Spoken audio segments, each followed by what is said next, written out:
বাংলাদেশ জামাত ইসলামী ঢাকা মহানগর দক্ষিণের সম্মানিত মন্ত্রিসভার সদস্য, কদমতলী উত্তর থানা সংগ্রামী আমির, বিশিষ্ট শিক্ষাবিদ, বিশিষ্ট সমাজসেবক, আমাদের একান্ত সত্যজন দায়িত্বশীল জনাব আব্দুর রহিম জীবন।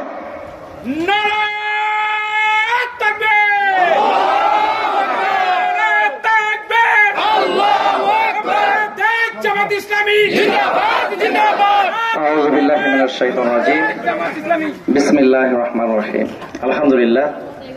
আলহামদুলিল্লাহ রাব্বিল আলামিন, আসসালাতু ওয়াসসালামু আলা সাইয়্যিদিল মুরসালিন ওয়া আলা আলিহি ওয়া সাহবিহি আজমাইন।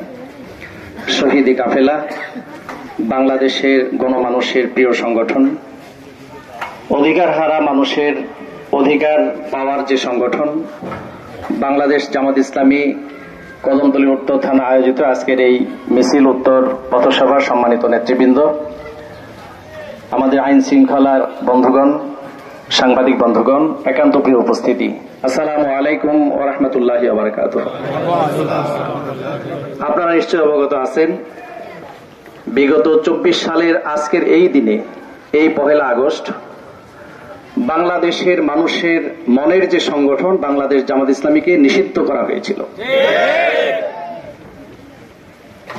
17 বছরের শাসনে উল্লেখযোগ্য যে বিষয়গুলো আমরা সবাই জানি, আমার দেশের 57 জন সেনা হত্যা, আমার দেশের অসংখ্য আলেমকে শাপলা চত্বরে হত্যা, আমার দেশের আয়নাঘর সৃষ্টি করে বুদ্ধিজীবীদেরকে নানাভাবে হেনস্থা করা, সর্বশেষ যে পেরেকটা ঢোকা হলো সেটা হলো বাংলাদেশ ইসলামী ছাত্র শিবির এবং বাংলাদেশ জামাত ইসলামীকে নিষিদ্ধ করা। আমরা আজকে প্রতিবাদ করতে চাই, বাংলাদেশ জামাত ইসলামীর অপরাধ কি ছিল? বাংলাদেশ জামাত ইসলামীর অপরাধ ছিল আধিপত্যবাদ বিরুদ্ধে সংগ্রাম। বাংলাদেশ জামাত ইসলামীর অপরাধ ছিল এদেশের অফিস আদালতে কোথাও কোনো ঘুষ দুর্নীতি করতে আমরা দিব না। বাংলাদেশ জামাত ইসলামীর অপরাধ ছিল চাঁদাবাজ মুক্ত সমাজ, চাঁদাবাজকে আমরা বরদাস্ত করব না। বাংলাদেশ জামাত ইসলামী ভালো করে জানিয়ে দিতে চায়, এই দেশ আল্লাহর, এই আকাশ আল্লাহর, বাতাস আল্লাহর, এখানে আইন চলবে শুধুমাত্র আল্লাহ। আল্লাহর আইন, আল্লাহ রাসূলুল্লাহ সাল্লাল্লাহু আলাইহি ওয়াসাল্লামের আদর্শ বাস্তবায়নের জন্য বাংলাদেশ জামাত ইসলামী আজীবন কাজ করে যাচ্ছে। এটাই বাংলাদেশ জামাত ইসলামীর অপরাধ। আমরা এই সমাজে বসবাস করি।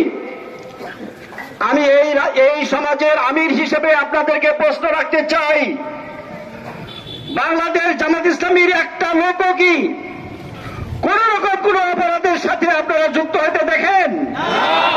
যদি দেখেন আমাদেরকে জানাবেন। শুধু বহিষ্কার শেষ নয়, আজীবনের জন্য তাকে বাংলাদেশ জামাত ইসলামী প্ল্যাটফর্মে ঠাঁই দেওয়া হবে না। বিগত 19 জুলাই সোহরাওয়ার্দী উদ্যানে প্রায় 15 লক্ষ লোকের সমাবেশ আমরা ঘটিয়েছি। একটা টু শব্দ হয় নাই, কোন দুরাচারী হয় নাই, অর্থের লেনদেন হয় নাই। প্রত্যেকটা মানুষ নিজেদেরকে বলেছে যে আমরা নিজের পয়সায় এই সংগ্রামে এসেছি। প্রিয় এলাকাবাসী, বাংলাদেশ জামাত ইসলামী আসলে কি চায়? আমার দেশের সন্তানরা লেখাপড়া শেষ করে কর্ম পায় না।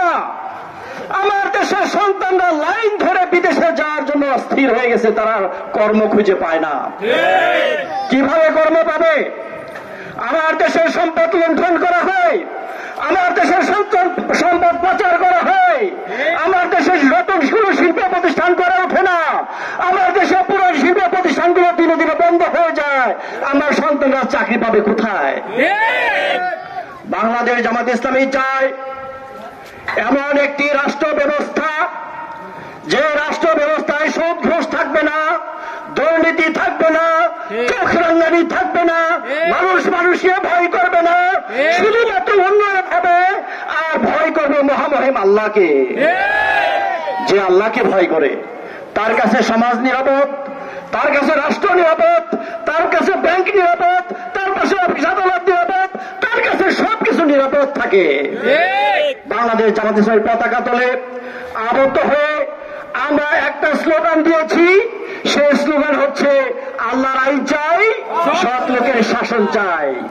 প্রিয় ভাইয়েরা, রক্ত পিচ্ছিল পথে আমাদের এই দ্বিতীয় স্বাধীনতা, অবশ্যই এই স্বাধীনতাকে অর্থবহ করতে হবে। এই স্বাধীনতা নিয়ে আমরা কাউকে ছিনিমিনি খেলতে দিব না ইনশাআল্লাহ। আমরা রক্ত দিয়েছি, আমরা আরো রক্ত দিব। আমরা রক্ত দিতে জানি, আমরা শহীদ হতে জানি, আমরা দেশ থেকে কখনো পালিয়ে চাই না। আমি সবাইকে উদাত্ত আহ্বান জানাবো, বাংলাদেশ জামাত ইসলামীর পতাকা তলে আবদ্ধ হয়ে নিজেকে পরিচ্ছন্ন করেন, নিজেকে ঘুষ দুর্নীতি মুক্ত করেন, নিজেকে দেশের জন্য দেশপ্রেমে উদ্বেলিত হয়ে নিজেকে পেশ করেন। আমার দেশের সম্পদের অভাব নাই, আমার দেশের মানুষের কোনো দুঃখ দুর্দশা থাকবে না।